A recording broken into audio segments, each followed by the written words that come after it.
Hello, everyone. I'm Berl Schwartz, editor and publisher of City Pulse. Welcome to the 6th Annual City Pulse Inclusion Awards. Each year, we honor members and friends of the LGBTQ plus community for their contributions, either through specific actions or for living lives that benefit and inspire all of us. The award started in a tent at Spiral the week of Michigan Pride in 2016. For the next 3 years, the live celebration continued. The 2019's perhaps the most memorable, when Attorney General Dana Nessel inspired us with her acceptance speech. The pandemic, of course, made an in-person event last year impossible. So the 2020 winners were honored on paper only. Next year, we fully expect to have a live event again. This year, I'm very pleased that we can honor our awardees semi-live.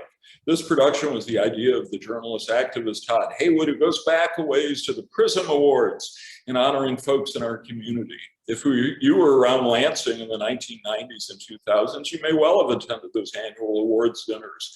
I remember sitting in my living room with Todd and others one year to decide those awards. Unfortunately, the Prism Awards ended. But as City Pulse grew in the last decade, I saw an opportunity to resume that tradition. And with the support of a cross-section of our community and its friends, we did so in that tent at Spiral. From the beginning, leaders of Greater Lansing have joined us in person to celebrate more than 30 honorees thus far. And tonight, with input from a dozen or so of our community members in the selection process, we add 7 to the honor roll. Every year, I'm moved by our honorees, and I look forward to hearing with you the stories of this year's recipients.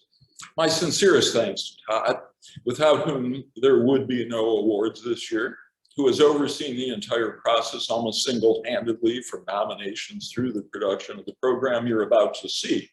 I also want to thank the folks in the community who contributed their suggestions for honorees this year and every year.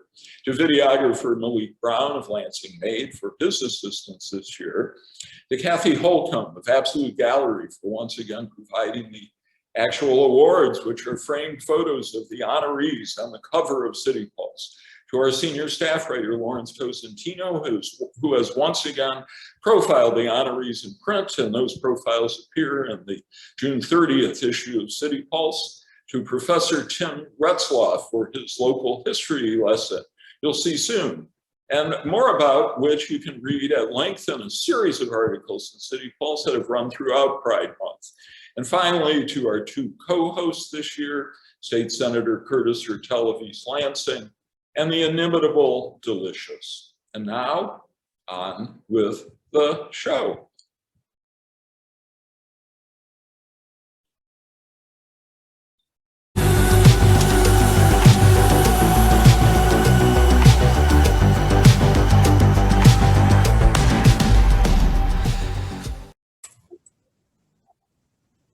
Thanks, Berl. Well, hello, Senator. Good to see you. Nice seeing you as always, although I was expecting somebody else. Well, you know, Delicious had an opportunity to do a show up in Bay City, and they changed the time for her. And as you know, COVID has shut things down for so long. Giving her that opportunity to do that show, I'm all for it. So, unfortunately, well, I'm excited for her, a little disappointed for myself because I was looking forward to spending some time with her. Well, I am a poor substitute for her. I mean, you're fine. You've been a good friend for a number of years. And you have been a friend, not only to me, but also this community. And so thank you for that.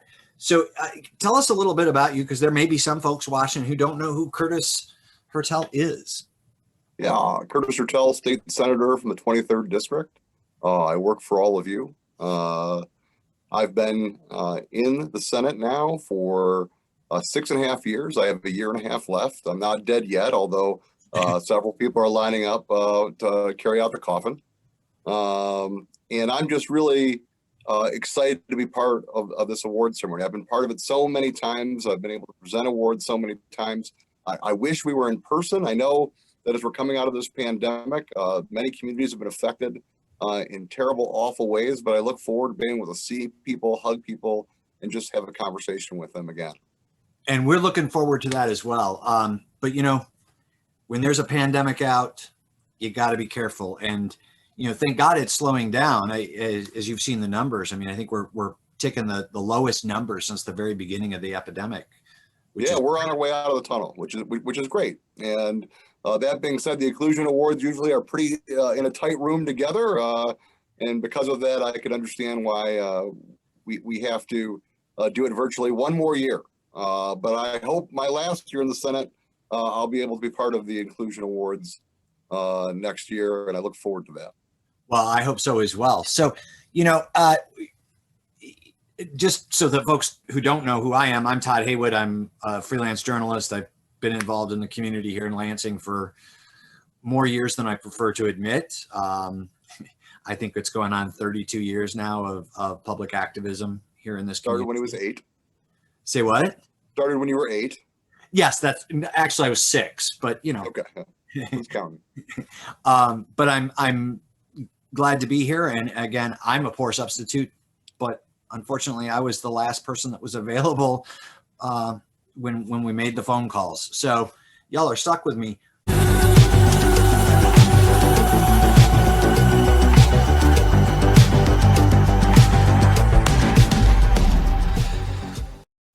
Yeah, Antoinette and her wife, Shaylin, exemplified the underlying vision of inclusion and the quiet work of being present in lives and changing hearts. Here now is Shaylin King Short to present her wife, Antoinette DJ Fudgy King Short, her award.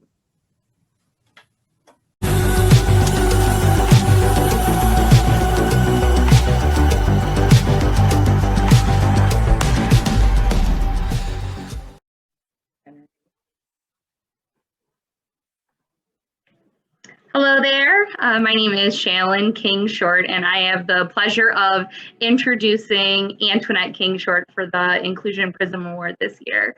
And I've known Fudgy, as most of you know her, for about 15 years. And when I met her, one of the things that drew me to her is her heart of gold. She truly embodies the presence of being inclusive and wants to do what is best for all people and intersect all genres of ages, of nationalities, of races, and our LGBTQ community, and bring them together to create a space that is safe for all of us.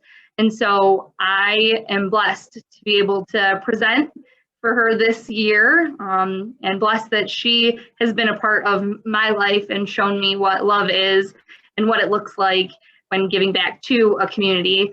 Some of the things that I've been most proud of as her wife, to stand by her side, is her work alongside Michigan Pride.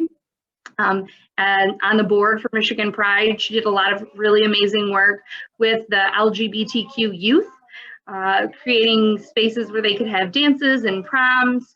I think that's really important, especially coming from someone who advocates for kids every day in the schools. I also have been very proud of her continued support of our transgendered community, and knowing that the fight's not over, that our LGBTQ community has work to do in including all people in their having the rights for equal rights. So it is my pleasure to introduce my wife, Antoinette King Short.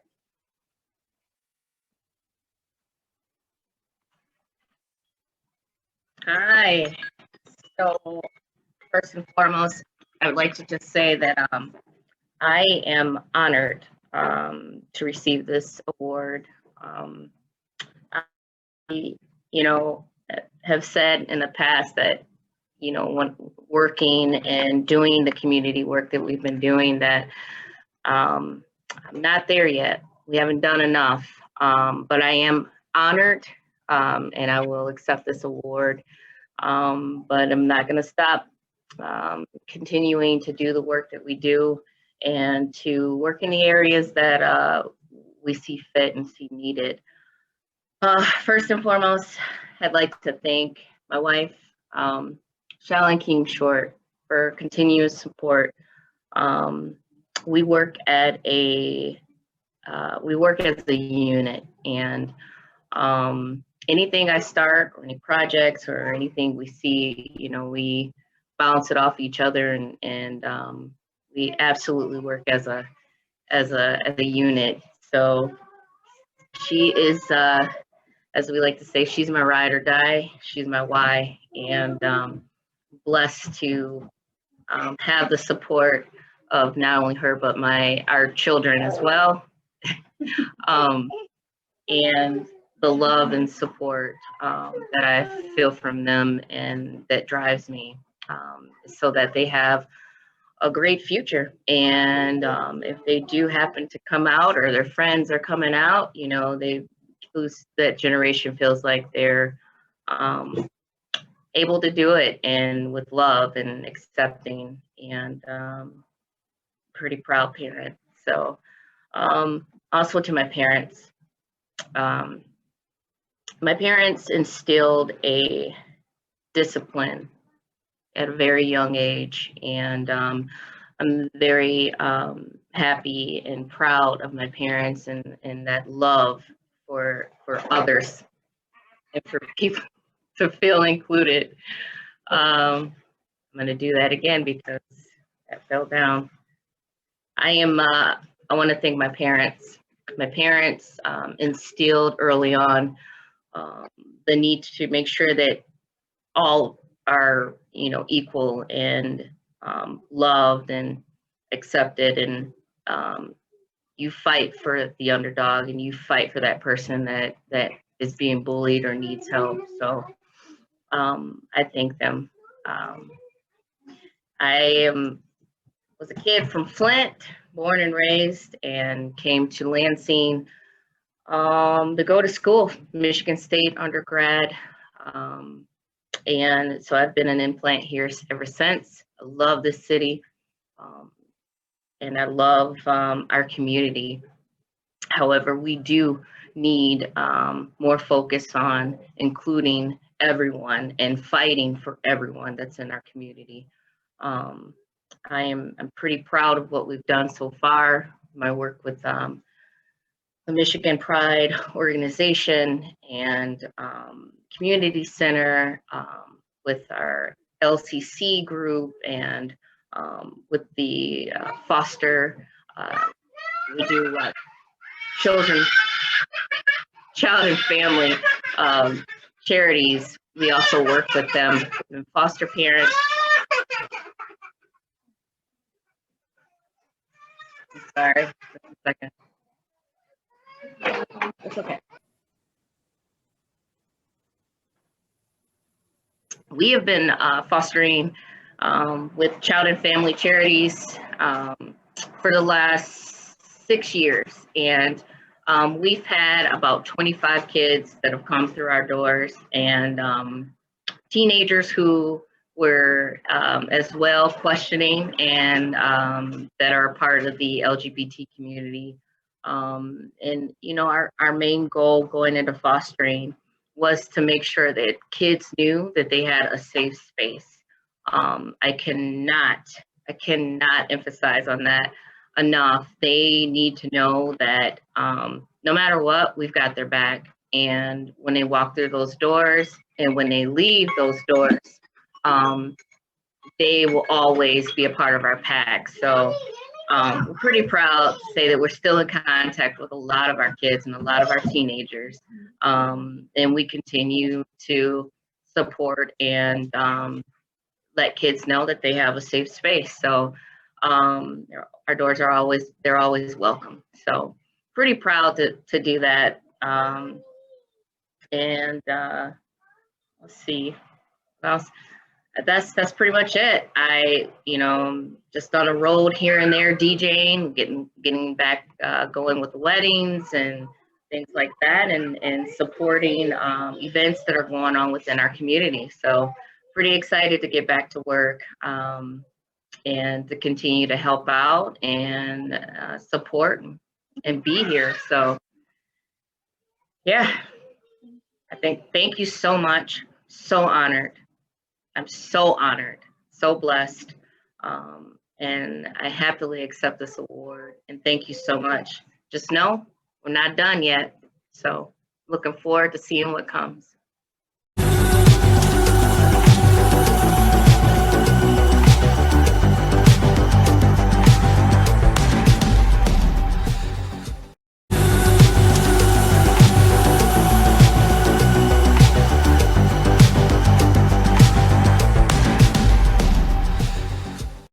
You know what? That was a really amazing story. Fudgy was nominated by my friend, Ingham County Clerk Barb Byrum. Barb's been an advocate for the community for a number of years, and was even opened the doors of the clerk's office to be one of the first clerks to marry gay couples here in Michigan. So that's really important. I think what's really important about Fudgy, and what's important about Shaylin, is that there are people that serve this community. Shaylin is a teacher. They've adopted and fostered so many children in our community. And, as somebody who has adopted a child myself, it's incredibly amount of work and commitment, but you're changing people's lives every single day. And these are really beautiful ways to serve the world. And so it's a wonderful nomination. I'm really excited they got the award.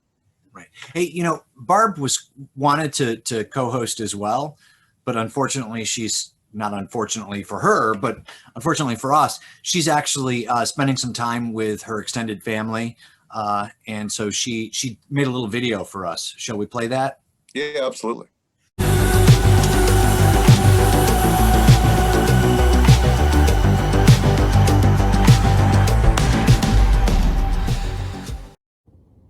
Hello, I'm Ingham County Clerk Barb Byrum. I wanted to take an opportunity this evening to congratulate all of the award recipients. Great job. Thank you so much for your amazing work, and please keep it up.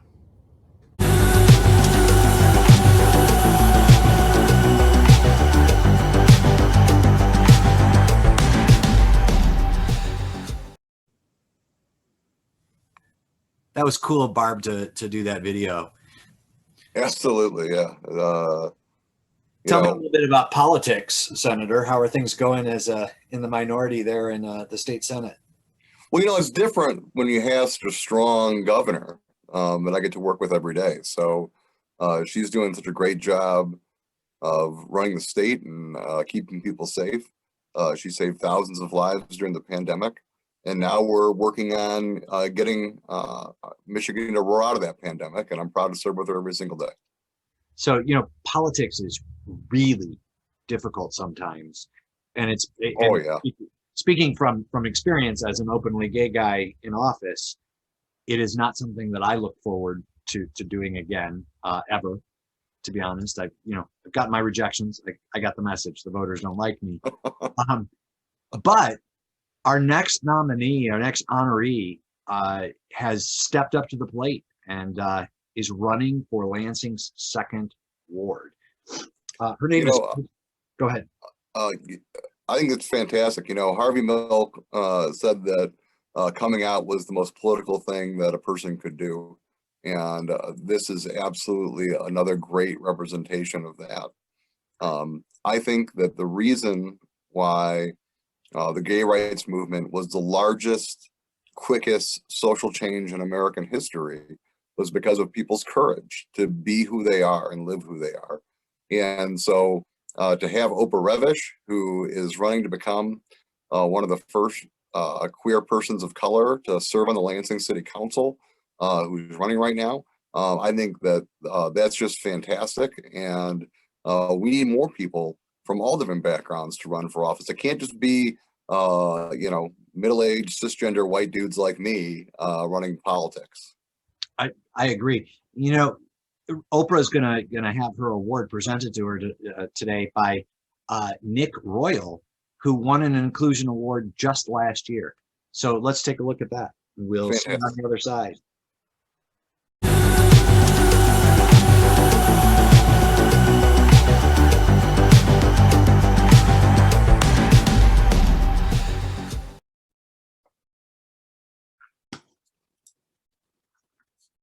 Hello, everyone.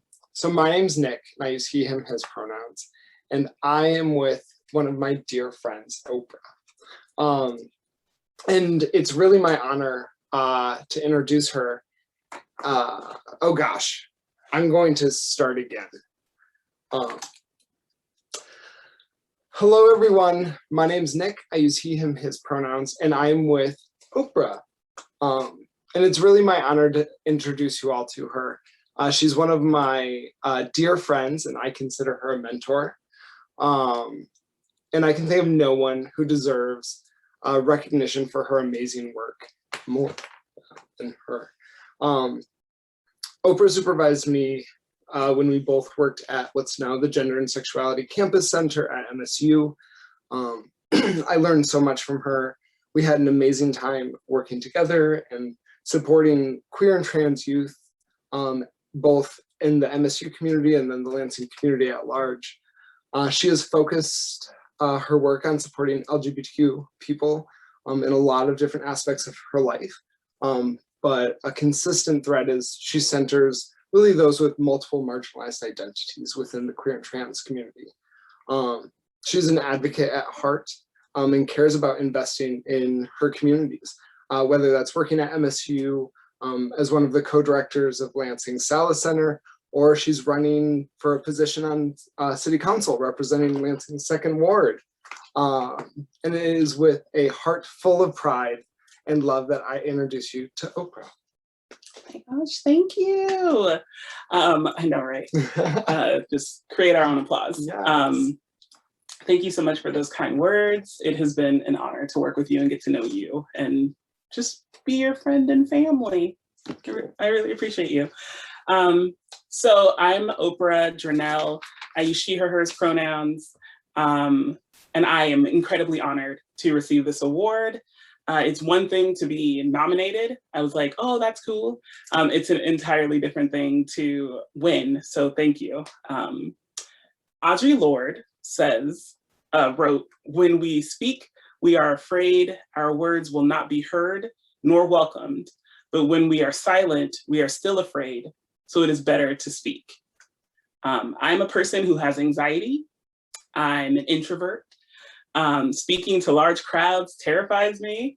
My brain unfairly takes me through fantasies that are filled with all kinds of terrible things that people could be saying about me or thinking about me, and I do it anyway. Because if I don't speak my truth, if I don't do what I can for marginalized communities from right where I am in life, then I will be scared and anxious. And on top of that, I'll feel a weight of powerlessness that I'd rather not add to the pile. I do this work because 42% of LGBTQ youth have seriously considered suicide in the past year. And if we break that down by race, we can see that 12% are white youth, 31% are Native or Indigenous, 21% are Black youth, 21% are multiracial youth, 18% are Latinx youth, and 12% are Asian Pacific Islander youth. And the largest majority of all those groups are trans and non-binary young people. I do this work because my silence, my comfort can mean that people don't make it to tomorrow. And I want so badly for all of us to make it. I believe in manifesting our futures and turning dreams into reality. I believe each of us has the potential to do good. And I believe that each of us should, wherever we are. I don't want anyone experiencing this video to think that I'm special. I'm a pretty regular person. I'm a huge fan of superhero movies, and one of the things that I've always appreciated about them is that they all have different stories, different origin stories. They have different trauma and different experiences that happen, and it's what they do with that afterward that makes them the hero in people's eyes. So yeah, I hope that I continue to take my life and do good work and support folks in my community. Yeah, and I hope that you will too. I hope that you'll join the fight for justice wherever you are. just to sandwich things, because that's always fun. Audre Lorde also said about fear and strength. When I dare to be powerful, to use my strength in the service of my vision, then it becomes less and less important whether I am afraid. Thank you, Audre Lorde, for your words. Thank you, City Pulse, for this Inclusion Award. And I hope you all continue to do good right where you are in life.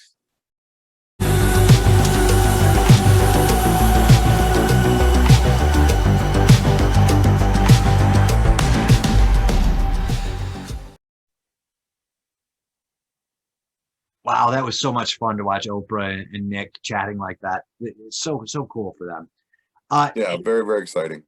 So, Curtis, we have a gentleman here in the Lansing area by the name of Tim Ratzlaft. Do you know Tim?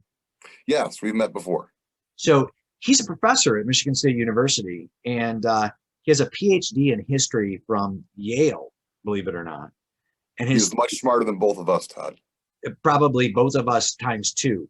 Yes, absolutely, yes. And he did his PhD thesis on LGBTQ communities in Michigan from like the turn of the 20th century to 1980.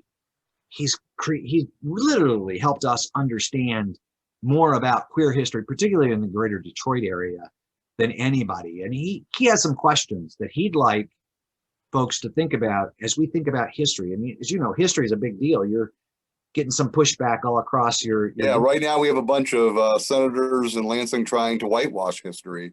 And here's the thing. Is America a great country? Yes. But it's also been a flawed country since its founding. And it's important that we remember all of the struggles and honor those that struggled to change it. And so I think this video helps do that. And I'm excited to watch it again. So let's see what Tim has to say for us. And here we go.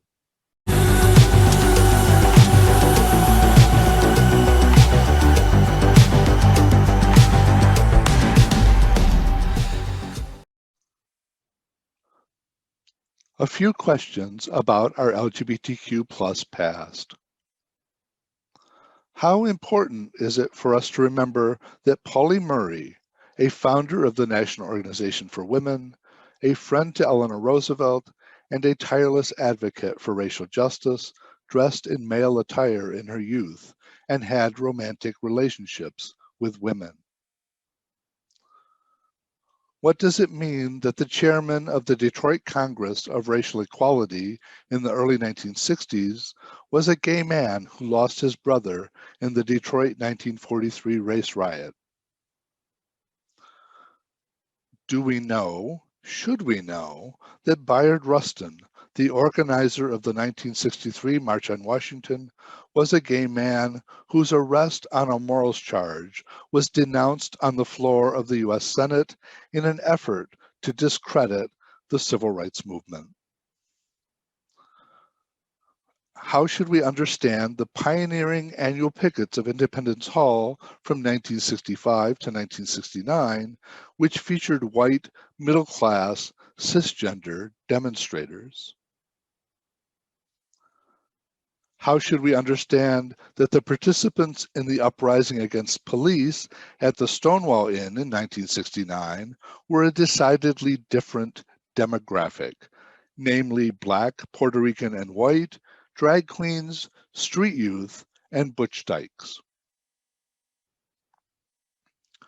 Why might it matter that Jim Toy, the first person to come out publicly as a gay man, a founder of both the Detroit Gay Liberation Front and the Ann Arbor Gay Liberation Front, the co-founder and longtime co-director of the Human Sexuality Office at the University of Michigan, now the Spectrum Center, and a tireless LGBTQ plus advocate for more than 50 years, why might it matter that Jim Toy is half Chinese? How should we understand that the founder of the gay liberation movement at Michigan State University was a young Jewish woman who had to face down anti-Semitism on campus in the 1960s? What does it mean that the queen who won the Miss Capital City crown led Detroit's first Pride Parade and performed at the rally in June 1972 was an African-American cook from Lansing. Should we know that the paid organizer of that first Pride celebration was a young Catholic woman who lived in a lesbian commune called Geneva House and helped produce a long-running radio program in Detroit called Gaily Speaking? To what extent should we care that men looking back on the gay activism of their youth rarely remember many women involved, but that the lesbians who did take part in early gay activism never forget the men? Why should we care that the Detroit publisher of Audre Lorde's first book of poetry pressured her to remove the one poem she'd included that was candidly lesbian? How ought we reconsider our conceptions of gay bars as historically safe spaces in light of the rampant discrimination that people of color faced in trying to even get inside? In what ways do we need to grasp the awesome diversity of our national and local queer pasts? Which LGBTQ+ history gets told?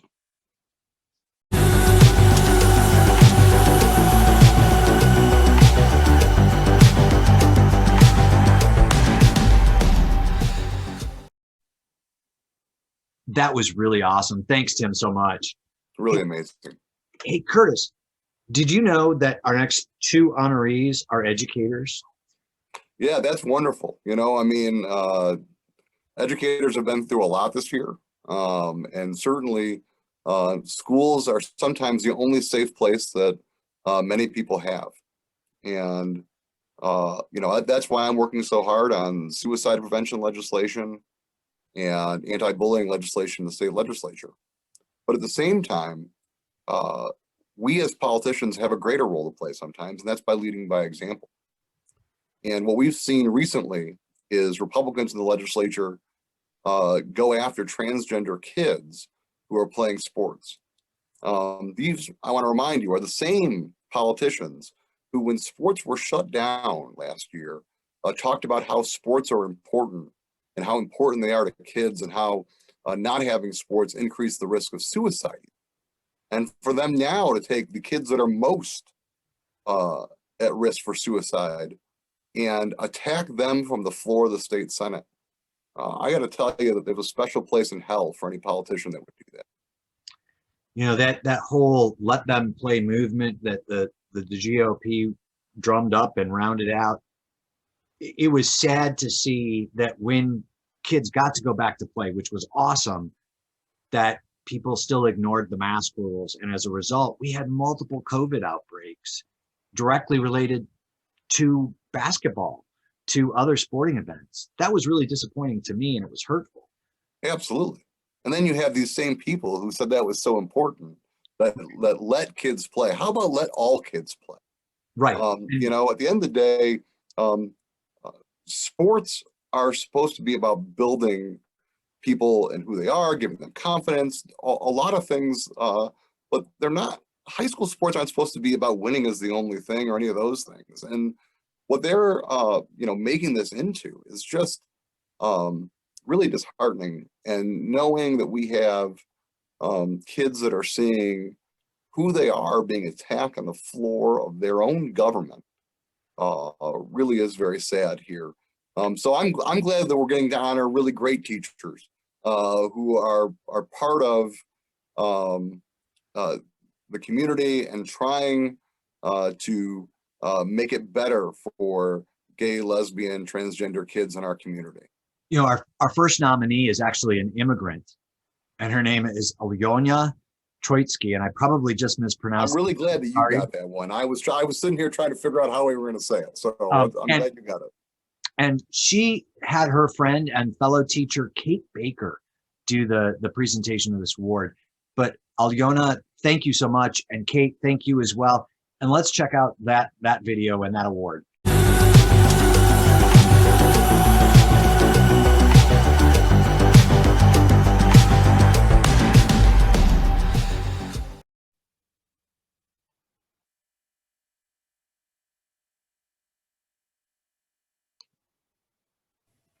Go ahead.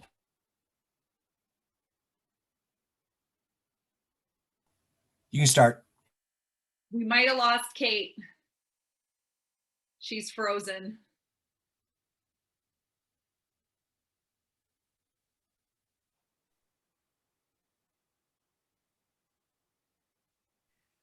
Hi, I am Kate Baker and I teach at Holt Junior High.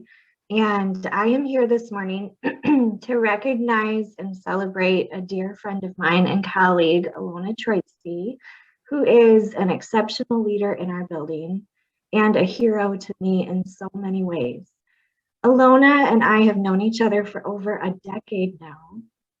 And when I first met Alona, she was a beam of sunshine and has continued to be exactly that for our whole teaching careers together. She is exactly the type of teacher that I hope my students will get. And one of my favorite things to do is ask a student, who's your English teacher? And whenever a kid says, it's Mrs. Troitsky, they just shine from the inside out. And it is the most exceptional thing to see. Alona makes every student feel welcome and supported in her class. She is the beacon for every student, whether it be a student who feels lost or a student who is struggling with their identity in some way. She makes them feel safe the second they walk into her classroom. She is the type of teacher who goes above and beyond to support her students and also their families. In fact, their families, I think every single one of those students' families feel more connected to school because of Alona. She also is such a leader in our building for every way of including students by gender and race. She runs our Gay Straight Alliance at the junior high. She is a huge supporter of Black Lives Matter and in fact has even stood with our students as they celebrated Black Lives Matter in our community and also during so many other special and important pride events in our community. She is outspoken as a supporter of our students with their individuality and figuring out who they are as people. She also brings so much cultural relevance to our curriculum and is constantly searching for ways to show representation in the novels we read, in the research our students do. She also is an absolute delight in the classroom to watch her teach because she is hilarious and her students are constantly laughing. She celebrates them as people and finds ways to pick out these wonderful parts of them that they are still growing into and help them find themselves as individuals and be who they are. And she helps school feel like family. And to me, that is probably the most important thing for students of a middle level, to feel included and to feel supported and to feel loved.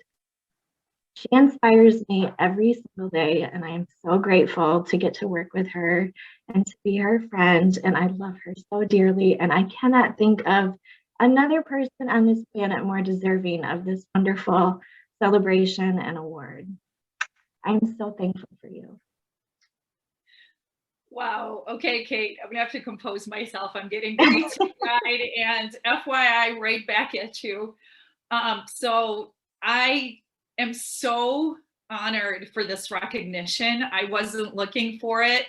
I just feel incredibly blessed to work with people like Kate every day and to be at a school building that allows me all my projects that I enjoy so much.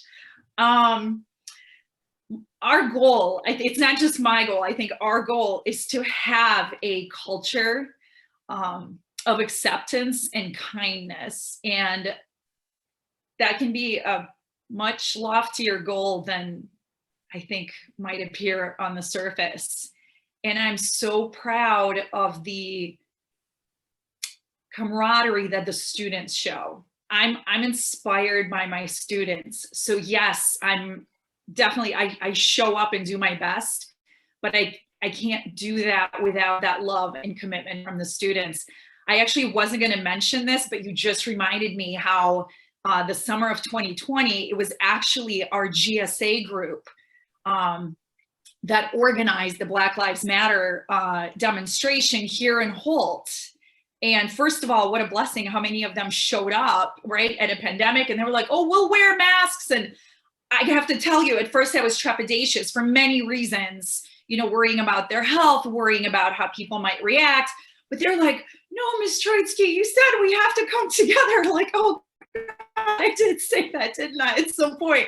And so myself and several other teachers did show up with them. But what pride and joy to see that students, having been given permission to unite and support, did that outside of school on their own time, use their magic technology, I think something called Discord, to connect with everybody, to come out. And of course, oh my goodness, junior hires especially, but high schoolers too, making signs. That's what we do. We love that, and we make the best signs.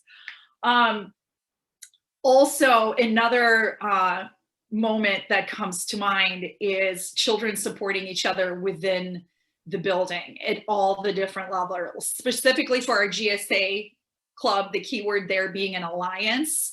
Oftentimes there are students who they're very fearful of things that might happen at home if they even bring up this issue, or possible bullying at school. And honestly, if we can just provide that love and support at school, how much safer and more productive are those young people going to be? So like, that's my thing. That's my heart. That's where I always want to be, is to support. Because children that feel safe obviously do better, and they grow up to be better, more balanced, loving adults that will continue to take this out into the community and spread the love. So one more quick story here, back to when I first started. I think it was about 22 years ago when I first joined Holt. My wonderful, wonderful friend that runs the GSA at the high school, Erin Umstead, invited me to join in the homecoming parade to be part of the GSA float. And I was like, yes, sitting on a rainbow float and throwing candy into the ground. Yes, sign me up, of course. Unfortunately, there was a bad, kind of a dark moment as we were getting ready to get on the float. There was a group of kids that came by, and I'm not going to say the kinds of things they yelled out, but like some very nasty slurs targeted at our float and what we represented. And I remember just being at a loss. I wish I could tell you I got on that float and gave a really rousing speech, but honestly, like, I just remember like the breath just catching in my throat and not knowing what to say. And all I could come up with is like, hey, I'm a teacher. But sometimes in the face of hate, that's really not enough. They just kind of walked away laughing. But I just remember like that haunted me I still think about it, obviously, 20 some years later. If people are willing to do that in a crowded area, clearly like with teachers and adults present, what are some of our students then experiencing in the bathrooms, in the locker rooms, in the halls? And that's not okay. Like, none of us should rest while students are at risk of experiencing that. Instead of kindness, we need to replace all those things with kindness, thoughtfulness. And even if other folks maybe don't understand, or they're coming from a religious background of, I was taught like this thing is wrong, or, opening conversations, opening people to kindness, opening people to understanding. I say all these things. I don't have all the answers. I just know I want to show up every day. And that's what I'm going to keep doing. And again, this award is such a surprise because I work with so many wonderful people that support this work. I just want you to know how incredibly meaningful this is to me. Like this, I'm going to get emotional. This is a really hard year, and we really continue to try to connect with our students online on a weekly basis to create a safe space. And it was just so many nights of worry, and like some kids that said they were going to show up, they didn't log in for our some of our meetings, and just trying to figure out like, hey, are they okay? So this is just a really, really lovely thing to have at the end of a particularly tough school year. So thank you so much. And Kate, I appreciate your kind words so much. I mean, it's just going to carry me forever. Thank you, thank you, thank you.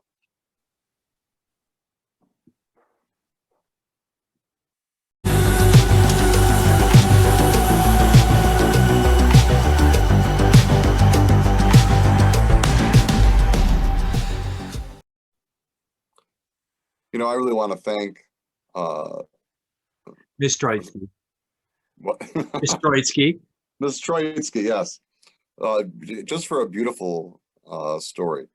You know, too often I think that it's easy for straight people to go back in our holes and hide when these kinds of things happen. Too often it's easy for us to ignore it because we don't have to live that life every day. And true allyship is pushing through those awful moments and lifting those people up, but also continuing to fight. You know, I wouldn't be who I was if it wasn't for a 14-year-old Black kid in an all-boys Catholic school that came out of the closet to me, and we formed little teams that went around with him. And that's why I am the ally that I am. Because if he was willing to risk his life, then certainly it was a very little thing for me to do just to say that I supported him. But that's really an amazing story. And although I've messed up your name several times, I really want to say thank you for everything you've done. So, you know, what's really cool is that Ms. Troitsky also demonstrated how teachers at different levels are connecting with each other to help sort of create this really awesome continuity of support for kids. And our next nominee is a teacher at the Holt High School. And for the last 14 years, even before she was a full-time employee, she stepped up as a temporary sub and said, I want to do this. I want to be the advisor for the Gay Straight Alliance. And she's done that. And she's done some amazing things. So we're going to take a look at Erin's video, and Erin's is presented by Christine Lopez.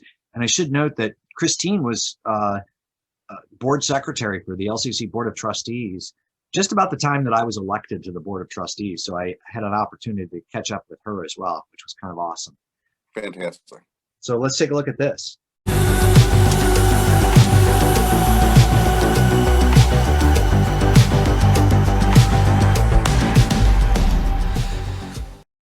So hopefully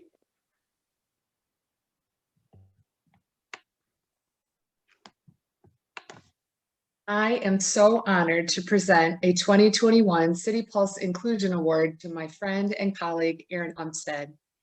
Erin is an amazing educator at Holt Public Schools at the high school, and every thread woven through her being embodies the act of inclusion. She has impacted thousands of students that are blessed to have her as a teacher, mentor, advisor, and ally.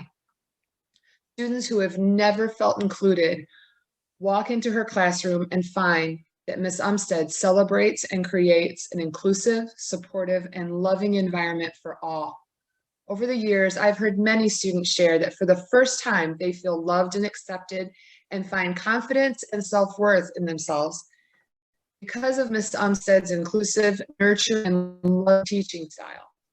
Students who have never had to worry about being included find themselves inspired to being more open and supportive of their peers and people who are different than they are.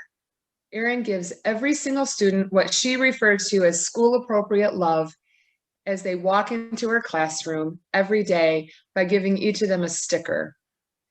Erin has served as the advisor for our very active Gay Straight Alliance, the GSA, for many years. And our LGBTQIA+ students are so fortunate to have such a loving, fearless, supportive leader and mentor. She is actively involved in our Holt Equity and Access Team, or HEAT, and she and I are co-chairs of the HEAT Staff Care and Support Committee. She leads a mentorship program where she pairs seniors who are at the end of their high school journey with 8th grade students who will be beginning their high school students the following year. She created our annual Celebration of Learning event at Holt High School to allow students to showcase their talents, hard work, and skills, and it's attended by other students, parents, educators, and community members.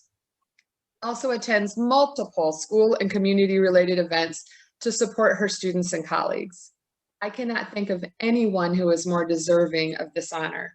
And I am so excited to be here to present this award to my beautiful friend, Erin Umstead. Christine Lopez, thank you so much, friend. I appreciate your time and those kind words. It's true, friends, I am the sticker lady. So my name is Erin Umstead, and I have taught at Holt for 14 years, 11 years of the contract. I'll tell you about that in a minute. And I'm the sticker lady. I give student stickers every day. Monday through Thursday are just small little stickers, and then Friday is Big Sticker Friday. So life is pretty exciting in 106 North Campus at Holt High School. I'm just so honored to be here, friends. Thank you. I accept and appreciate this award. Yeah, I have so much to tell you. I want to talk to you about how, when I came 14 years ago, I just happened to hear fate calling me in the hallway. I was just a sub, and I was there all year, and I was trying to navigate my first teaching job, as a sub. And I was in the hallway, and busy hallway, and I heard out of the corner of my ear a voice talk about the Gay Straight Alliance. So I was immediately interested, and I went and I sought out the teacher that person had been talking to, and turns out she was tired. The young man that was running GSA, the student that was leading it up, had worn her out. And so it turned out that there was a changing of the guard. And before I even had a contract at Holt High School, I was in charge of the Gay Straight Alliance, right? How do you do that? So what I did was I did my first act of coalition building, ally finding, community building. And I found a new teacher who had just started Holt that year. And we decided to take up GSA and just make Holt safer for all kids. And so over the 14 years, I have had the distinct pleasure of mentoring students, of helping them understand, on their journey of who they are and all that good stuff. But the thing is that when you have a GSA at your school, everyone is safer. GSAs, and I should have my link here, my cite my source. So, but a GSA in a school lowers the rate of suicide for all populations. So yes, I am adamant and passionate, and will go, through my career with the rainbow banner, making sure that all students are safe at Holt High School. But that's what GSA does. It not only helps our gay, our LGBTQIA+ students, it helps everyone, because when you have a community that's safe for marginalized community, then you have a community that's safe for everyone in that community. So I'm super excited about that. So 14 years ago, fate called me in the hallway, and I answered. Since then, I've been able to be a part of so many wonderful initiatives at Holt that are seeking to bring everyone in and include everyone. And I do want to draw a distinction between tolerance or acceptance, like, okay, you can be here, to inclusion, right? To like interweaving all of these beautiful people into a community that is not only gorgeous because of the diversity, but stronger. So super exciting. Yeah, I wrote some notes, but I'm just so humbled and so honored to be here. I want to thank a few people that have helped me stand where I am, and then wish you a wonderful day. So I want to thank Holt Public Schools for taking a chance on me, for being a place that that we're really working to become the institution that not only includes but lifts up all of our students. We have a new hashtag. It's Know Better, Do Better HPS. And so go Holt Public Schools. You deserve a wow, wow, super wow, in the words of our amazing superintendent. So thank you, Holt Public Schools. Obvi, I wouldn't be here without you. HEAT, the Holt Equity and Access team. Thank you, thank you, thank you. Thank you for helping me and giving me the language, giving me the training and the resources to make sure all of my students are included, right? And so that's why it's super important that the Gay Straight Alliance at Holt High School makes it safer for everyone. And then HEAT is helping me become more culturally responsive when all the students come in, and we're building communities, we're building coalition, we're building bridges. So thank you, HEAT, and thank you for how that's helped me as I go forward as an inclusion specialist, right? And then, and my students over the years, friends, like, you're talking to someone who struggles with names, and it seems like there's been an explosion of names and ideas and options for students. And thank goodness students are feeling safe enough to explore that. But I am bad with names, right? So they give me an inordinate amount of grace every day, and they share with me. And it's just that spirit that I come to them with. Oh, help me! I love you. I just want to know how I can love you in a school appropriate manner, right? So thank you for my students over the years. Thank you for the grace you've given me. Thank you for the conversations we've had, and thank you for the trust that you put into me. What are our next steps? Because there's always next steps, right? Build communities. Let's do it. Let's keep building our community at Holt. Let's reach out across the whole greater Lansing area and build coalitions and community among other students. There's so many people who could be at this table and who could lift us all up. Let's make sure we're reaching across those, arbitrary lines that divide Lansing from Holt, from Okemos, from DeWitt, from, Williamston, Grand Ledge, all the wonderful Mason, all the places around. So let's build our community. Let's build some bridges. And let's just really, really invite people that we see who aren't in the room into the room. And that might be our LGBTQIA students, which, yes, I'm going to make sure as long as I have breath in me that that's happening. But it's our marginalized students, our students who learn differently, our students who might not have as much money in the bank as other people. So everyone, right?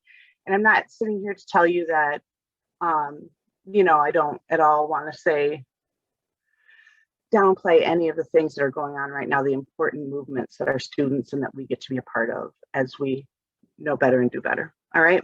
So I wanted to end real quick today with giving you, my dear viewer, some school appropriate love. You are loved, you are appreciated. Go forth and include, because we're better when we're together. Thanks for your time today.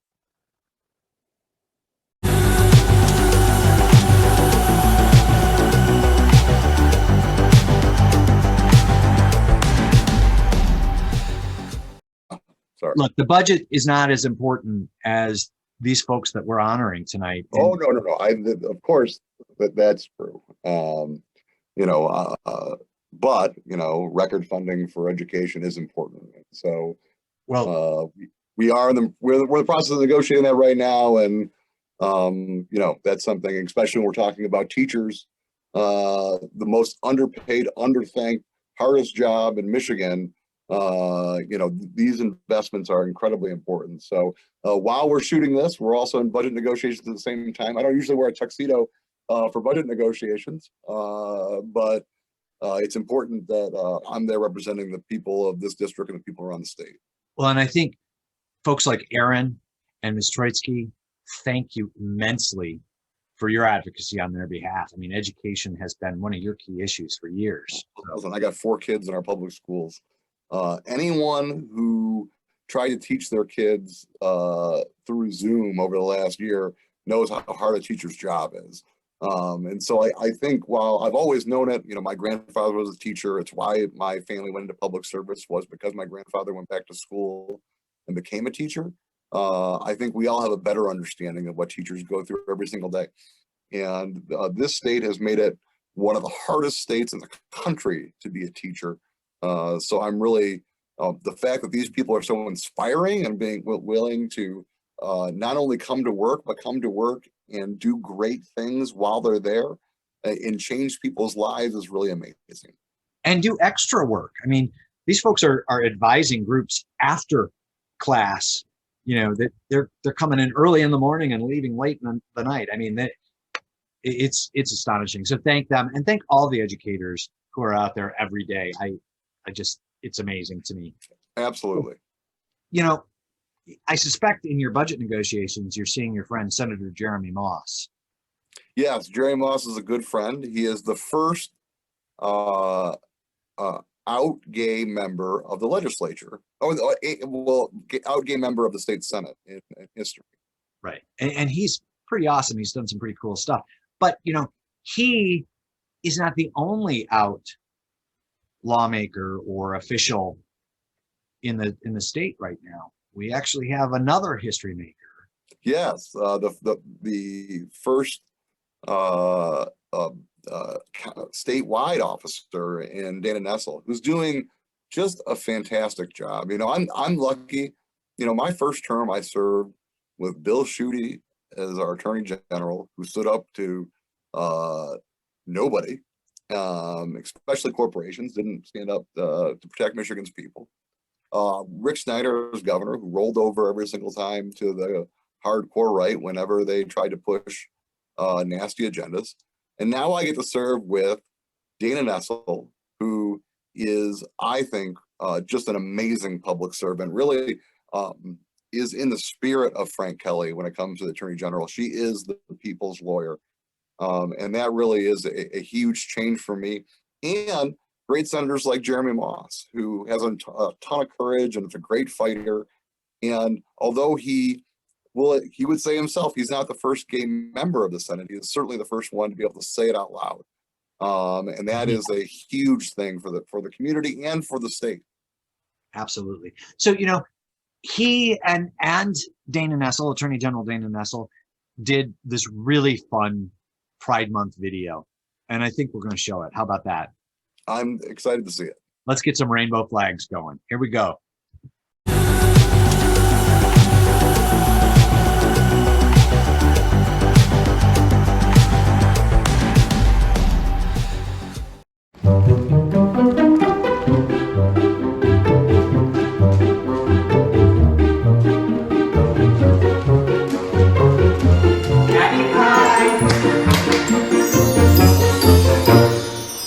Hi, I'm Attorney General Dana Nessel, and with me today is State Senator Jeremy Moss. And now that we have your attention, we'd like to take a moment to welcome you to Pride Month.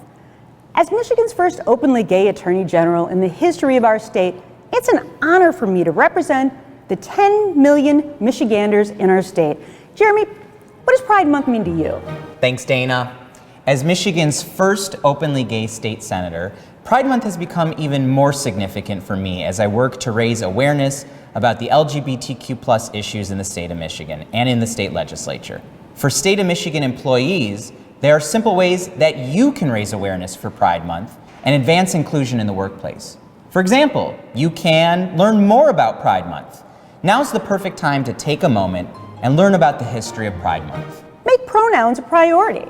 Have you ever received an email with a signature containing a person's pronouns? Pronouns are important, and using them properly conveys respect for those you're working with. Consider your language. Language matters, and you should make sure that the way you speak is inclusive of everyone. Consider your unconscious biases. Unconscious biases can affect everything from the hiring decisions you make to the people you choose to be on a certain team. Take time to learn more about these biases and how they might impact your daily interactions. Diversify your content consumption. Follow me and the Attorney General on social media. You'll be so glad you did. Consider seeking out accounts run by people from a variety of backgrounds. Throw colored confetti at people. Or glitter. Well, that might not be advisable in the workplace, but really, have fun with Pride Month. And don't be afraid to show as much enthusiasm or interest as you would for any other time of recognition and celebration. Seek out local events in your community and really get into the spirit of pride. All right, happy Pride.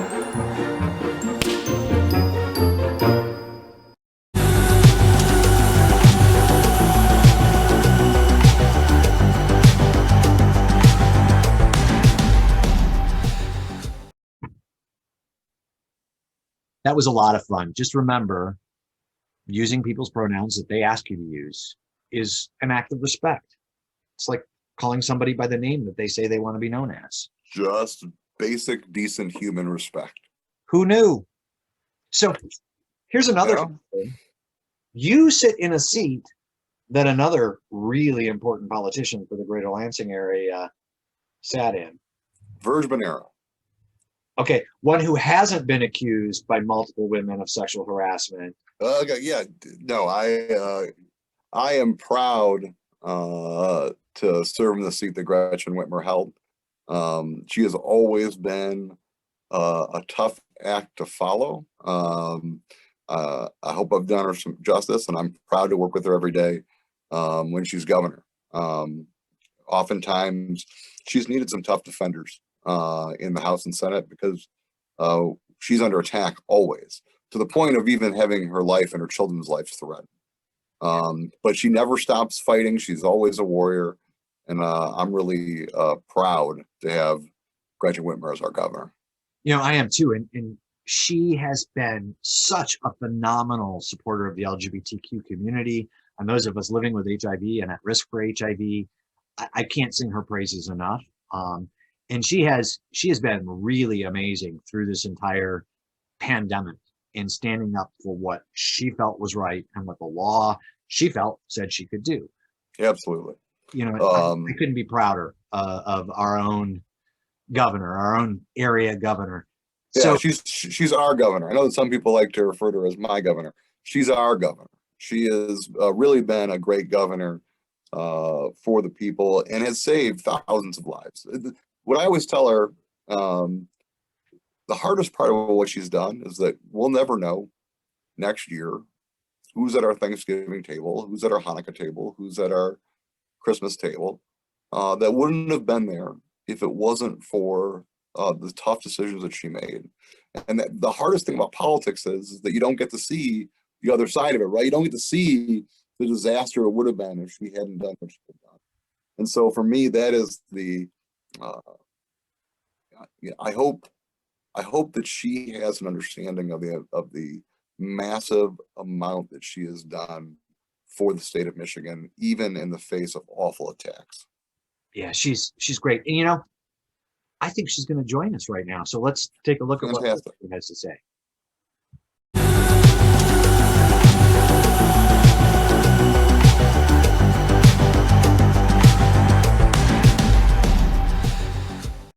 Hi everyone, it's Governor Gretchen Whitmer. I wanted to take a moment to extend my most heartfelt congratulations to this year's City Pulse Inclusion Award winners. The LGBTQ+ community has had to endure far too much in the name of equality, but change is made possible because of the hard work, sacrifice, and vision of people like yourselves. You have organized your communities, provided homes for those in need, and educated future generations. Most importantly, you've helped people let their most authentic selves shine. Progress is never easy. It is never guaranteed. It is the result of those who believe in a better tomorrow, not just for themselves, but for everyone around them. Michigan is a better, more accepting place because of each and every one of you. So thank you for all of your work, and congratulations once again.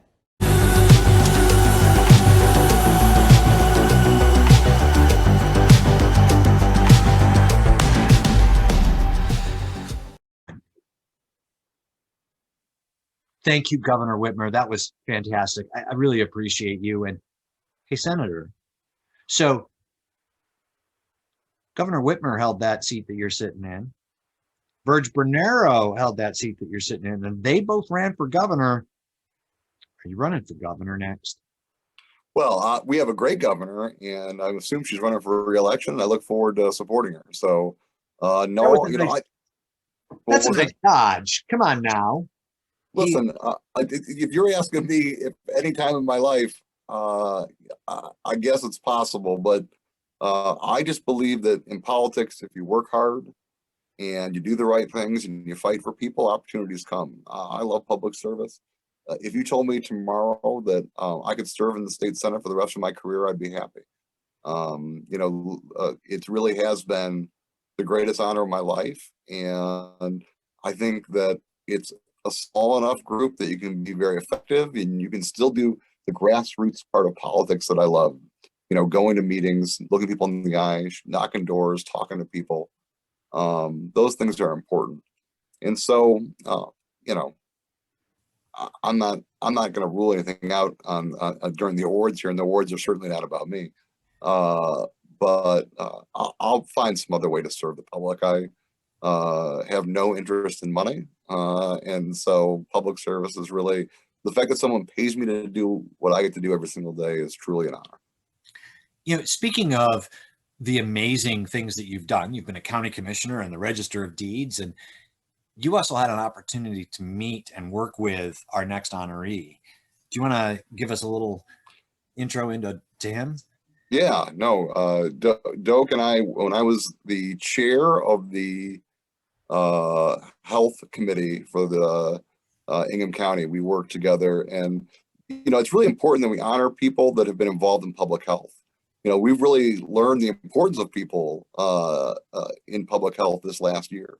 And so it's, serving with Doak was truly an honor when I was there, because he was oftentimes the smartest person in the room on public health issues, advising the county on what to do next. And he's been a great public servant, and I'm excited to be here to honor him. Doak has done so much amazing stuff. My first opportunity in meeting Doak was actually as a really young activist concerned about young people coming out of runaway systems and getting services for them. And at that time, he was writing the handbooks on how to work with LGBTQ youth in the runaway system.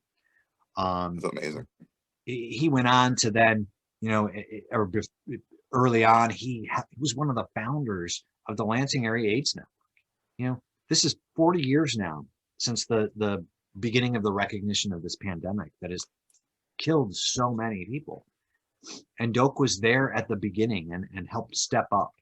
And, you see him, and it's hard to believe that, because he's still, he's young at heart, right? He's still somebody who's out there fighting just as hard as he was 40 years ago. Some people get disillusioned at some point, and there's certainly been plenty of reasons to be disillusioned, especially at the beginning of the AIDS crisis. But he kept fighting, and that's really the true nature of, public service, I think.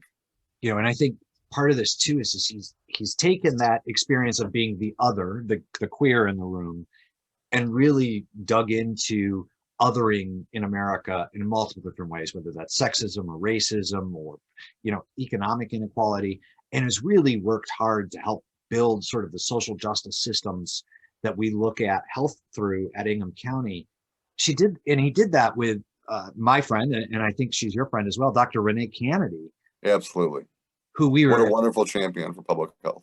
And, we're blessed to have both Dr. Renee Kennedy and Doak Bloss, with her presenting the awards to Doak. Shall we take a look at that? Absolutely.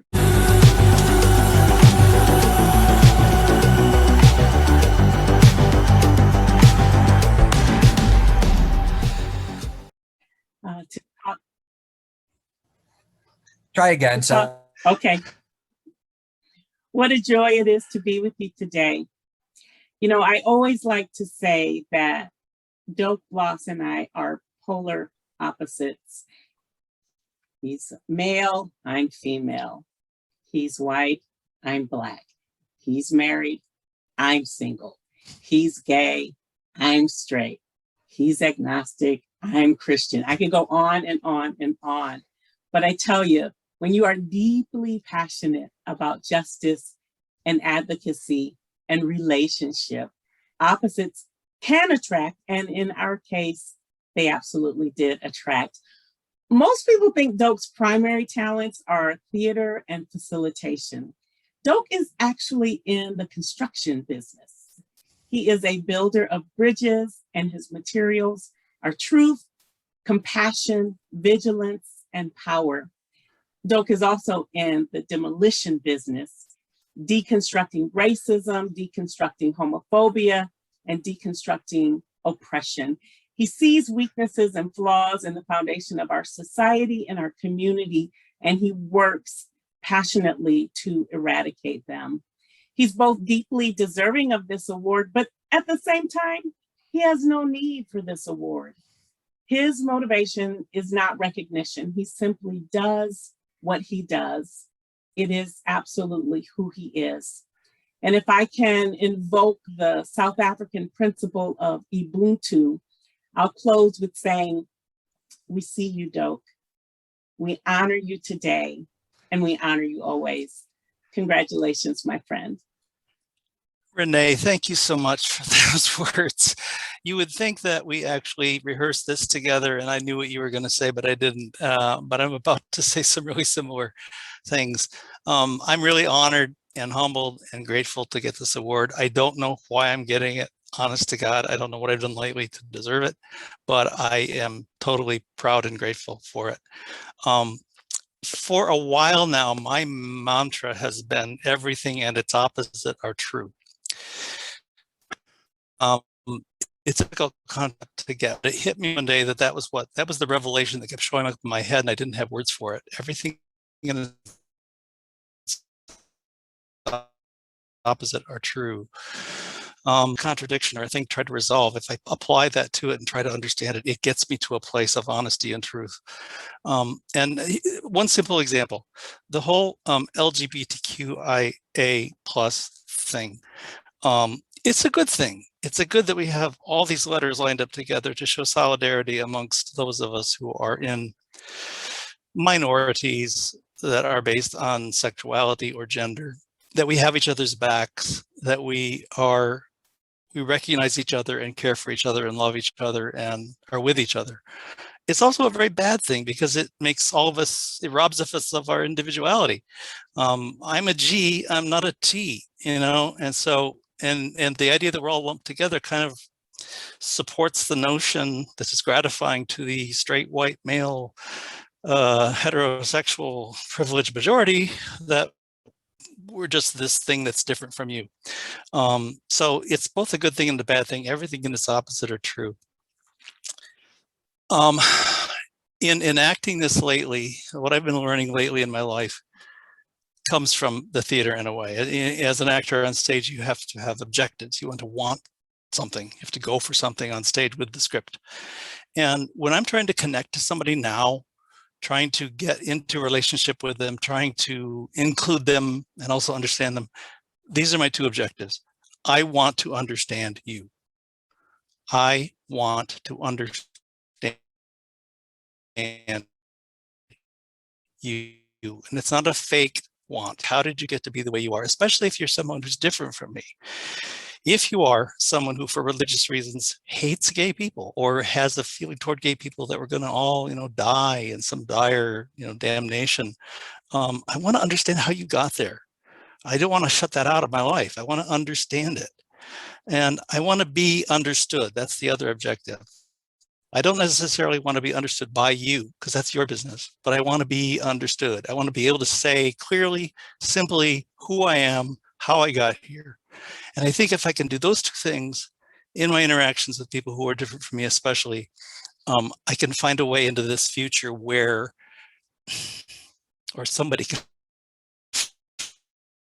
find their way into this future where the human race is able to hold two contradictory ideas in their head at the same time. That's the next step in our evolution, I think. And even though we're so polarized right now, seemingly, I think it's happening. I really do think we are able to do this. And it's in my work with people like Renee over the years that has helped me get to this spot. And I'm grateful for that, even more than I'm grateful for the award. Thank you. I love living in Lansing. I love City Pulse. Thank you so much.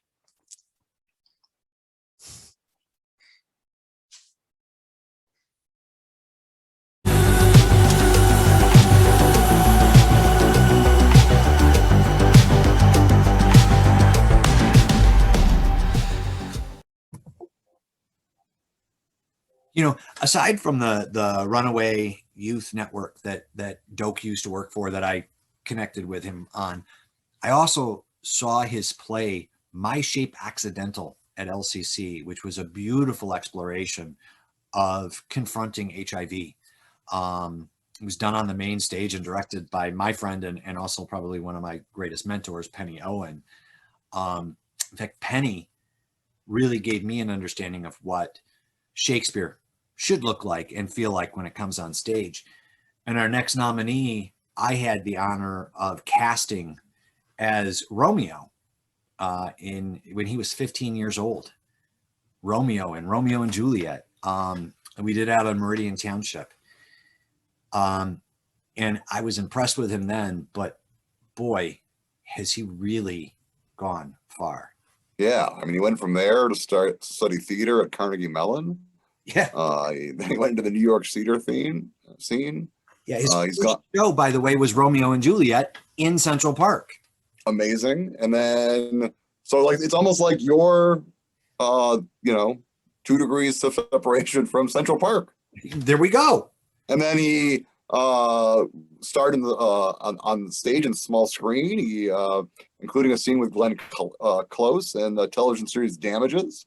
Yeah. So now you're also 2 degrees of separation from Glenn Close. And he was on Blue Bloods, which is one of my favorite shows to binge watch because it's just fun, brainless stuff. Yeah, you have really stepped it up here with this connection with Jeffrey.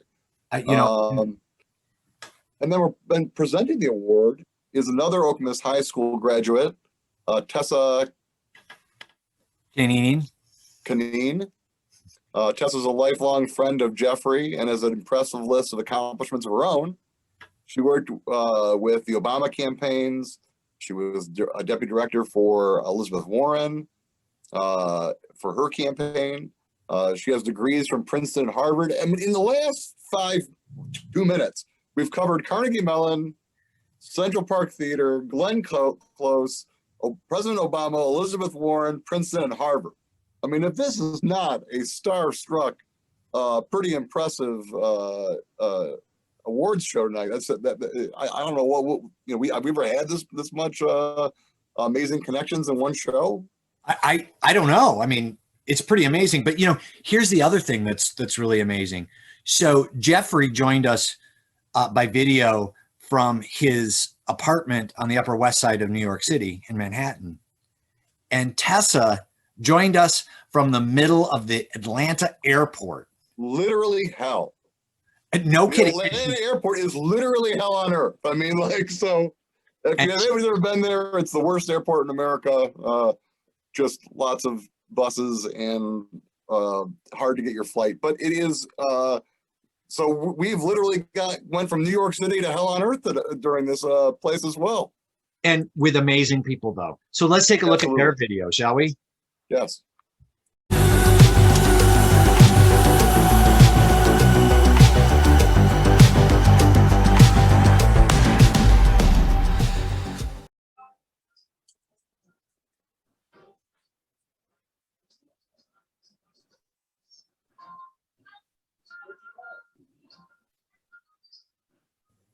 Go ahead, Tessa.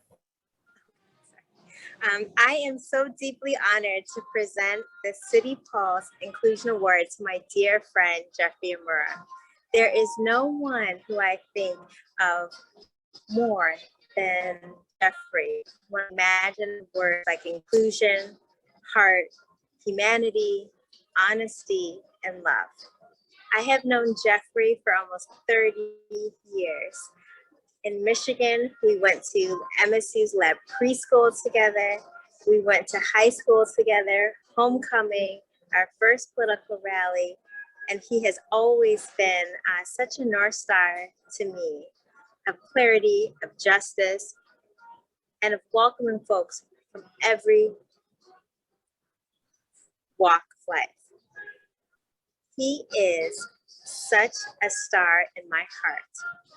When we were just 16, he marched down to the state legislature and spoke up against anti-bullying, especially for the LGBT community at our school and across the state.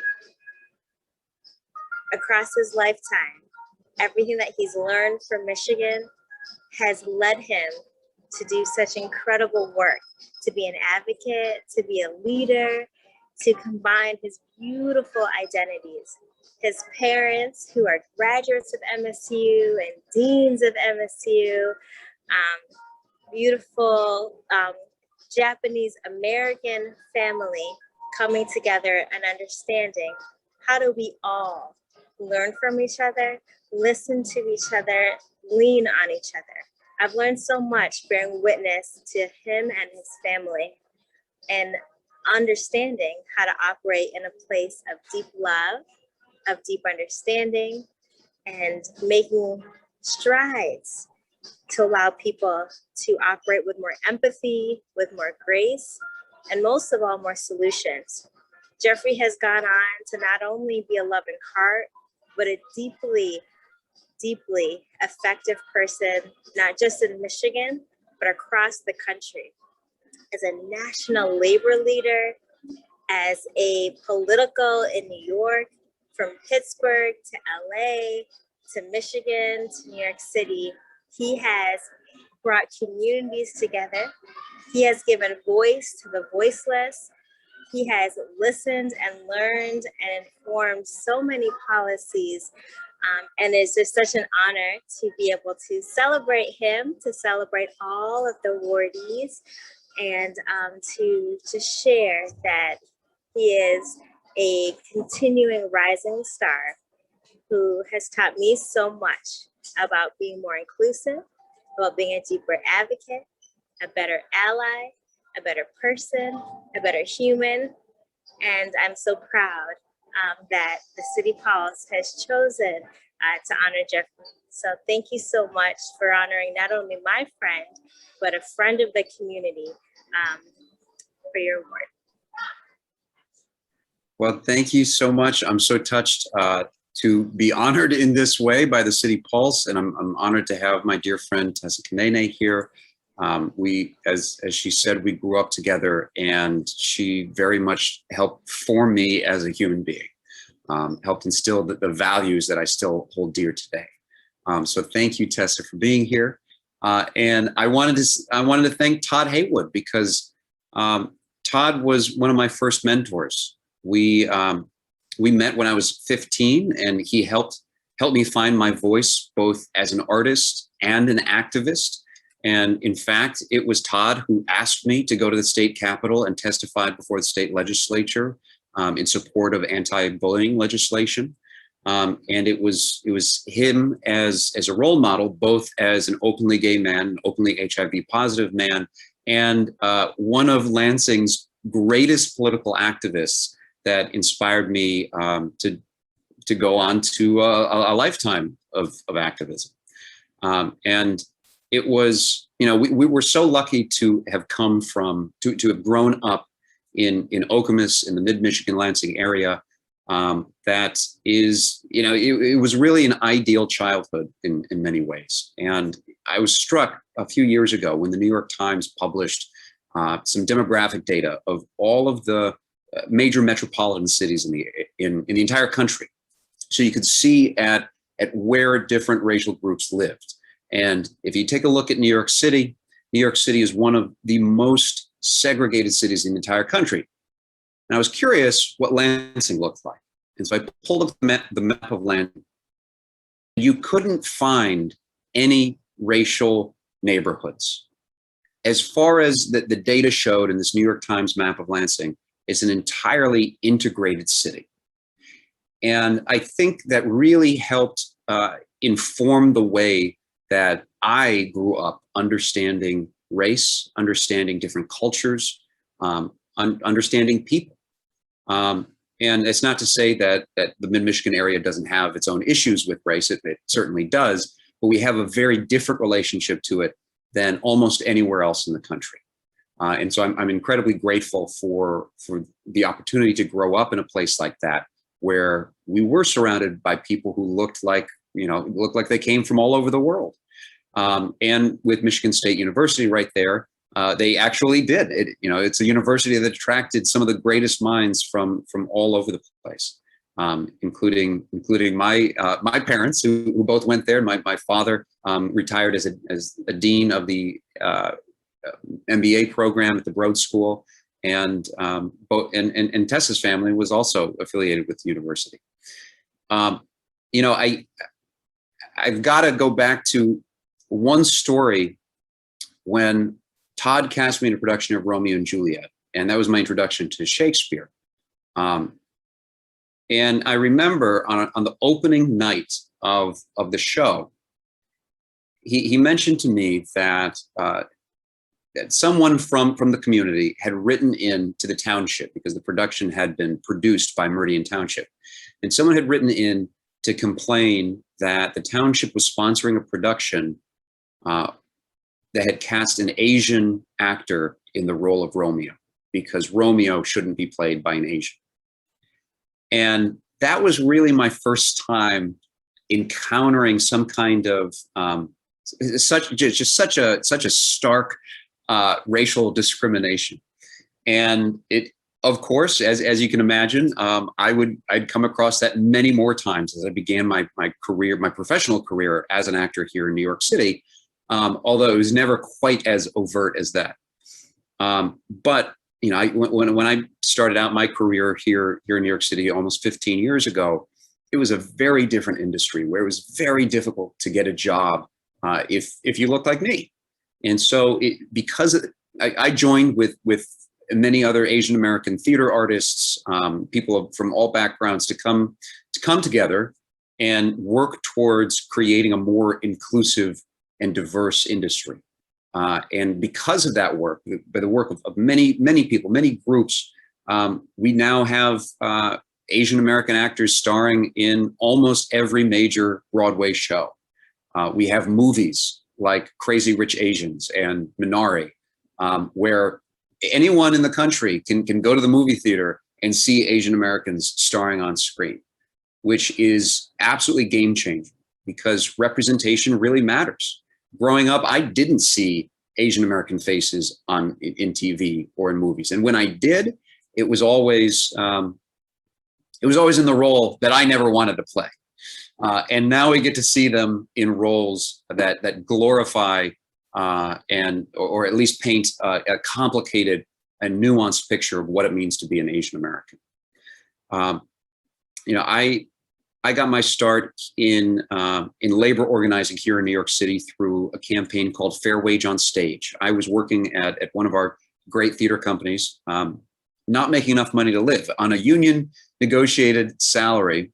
After taxes, it was only about $400 a week, which if you live in New York City, you cannot pay your bills with $400 a week. So I got together with some colleagues. We created this campaign, Fair Wage on Stage. We organized the whole off-Broadway theater community. At the core of the campaign, it was about fair wages. But beyond that, it was about inclusion. What we realized was that we were working in this exclusive industry where only people who had the resources to support themselves financially because they were somehow independently wealthy, or they were able to work other jobs, or they were somehow better off than others. They were able to take these jobs and get reviewed by the New York Times and be able to work their way up the ladder in this industry. But there were so many people who couldn't do that, who couldn't afford to work for $400 a week. And those were, in large part, actors and stage managers from Black and Brown communities who were not given the opportunity or could not afford to take the opportunity even when it was given to them. And that's what the fair wage movement is all about. Pay people a fair wage and anyone will be able to afford to work that job. After that, I ran for a seat on my union's council, and I'm now an officer of Actors Equity Association. I was elected to chair the International Actors Committee, and that was the committee that oversaw the union's policies regarding immigrant artists. And I discovered early on, after I was elected chair, that we had these membership policies in place that explicitly discriminated against any artist that didn't have a green card or US citizenship. They were not allowed to join our union. And so after 3 years of very hard work, I'm very excited to announce that just a few months ago, we rewrote our union's constitution to take those clauses out of it and to fully welcome all artists, no matter what country they come from, and no matter what their immigrant status is.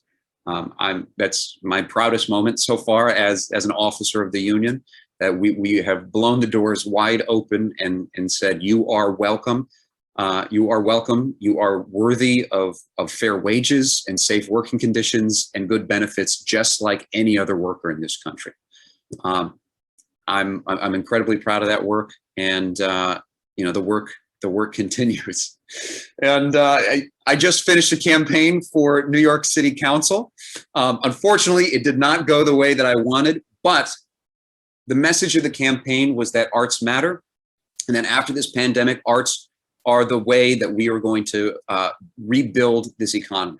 It's an enormous economic engine for New York City. That's true everywhere, but nowhere more true than right here in New York. And I'm going to be continuing that work, continuing to champion the causes of racial justice, economic justice, because we've got a lot of work to do in New York City. So thank you again to the Lansing Pulse, to Todd Heywood, to Tess Kanene for introducing me. I'm deeply honored to accept this award, and I hope to make you proud with the continued work. Thank you.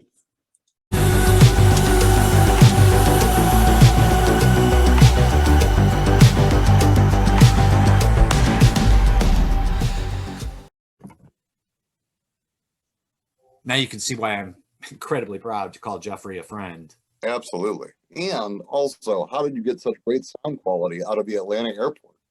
You know, I am going to give that completely to Tessa for credit. That's absolutely. Yeah, that's that Harvard and Princeton education. Of course, yeah, for sure.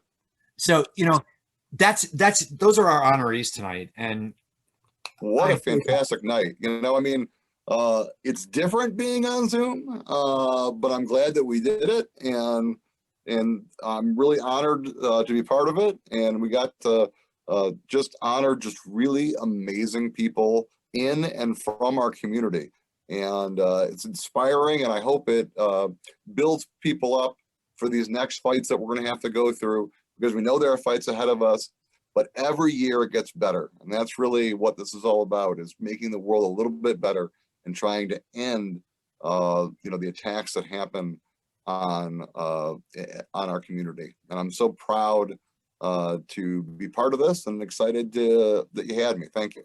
Well, Senator, thank you for being part of this. And I apologize that you got the second fiddle of having to co-host with me. And you know, you've been a long time friend. It's well, I would never be disappointed in seeing you, my friend. Well, I appreciate it. You know,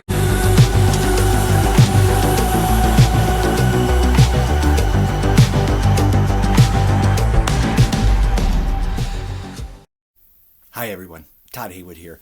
Just wanted to take a moment to remind you all that the Inclusion Awards weren't done in a vacuum, and they certainly weren't done just by me. So I have a bunch of thank yous that I have to get through, and I apologize, but these are really important folks. So take a moment to thank Governor Gretchen Whitmer, and of course Tiffany Brown in her communications office, who busted her butt to get us the video from the governor, in spite of the fact that the governor was dealing with budget negotiations, the wrap-up of COVID, and a massive flooding crisis in Detroit. Governor Whitmer and Tiffany, thank you so much. And thank you to Attorney General Dana Nessel, and in Attorney General Nessel's office, my good friend Kelly Rossman McKinney. Kelly, thank you so much for helping us connect with the Attorney General. Senator Jeremy Moss, thank you for that great video with the Attorney General. It was lots of fun. And thank you to Senator Curtis Hertel Jr., our very own state senator. Thank you, Curtis. You're a great friend for the community, and I appreciate you. I'd also like to take a moment to thank some folks here at City Pulse. First of all, of course, there's Berl Schwartz, without whom none of this would happen. The other is Kyle Kaminsky, who is our managing editor. And Kyle has been very, very forgiving on deadlines for me in the last couple of weeks as I've been putting this together. Thank you, Kyle. And of course, there's Susie Smith, who runs the business operations and the office operations. None of this would have happened without her either. Susie, thank you so much for everything that you do at City Pulse. Now, I also need to thank all of the people who were involved in the selection process, which was weird and bizarre, and, you know, COVID made it even more so. So first of all, thank you to Ingham County Clerk Barb Byrum. Thank you to Misty Meaner, also known as Sean Finnery. I'd also like to thank Chris Chesson, Dr. Eric Wirt, Delicious, D. Clark, and Delicious. Thank you so much for trying to make things work for us. And, you know, congratulations on having a show that day. I hope you did really well. Thank you to Evan Lewis, and also to many, many others who participated but wanted to remain behind the scenes. Thank you for your input. And remember, we're going to do this every year, so you'll have an opportunity to nominate other people for a chance at the Inclusion Award. And let me just take just a moment to say, you know, COVID has shown us a different world. A world where maybe we can take a moment and stop and pause and listen, or be a little bit friendlier to somebody that we normally wouldn't have seen. And let's carry that on as we begin to re-engage as a community, as we begin to see each other let's begin to really see each other and say, I see you. Thank you all very much. Remember to get your COVID vaccine. Thanks.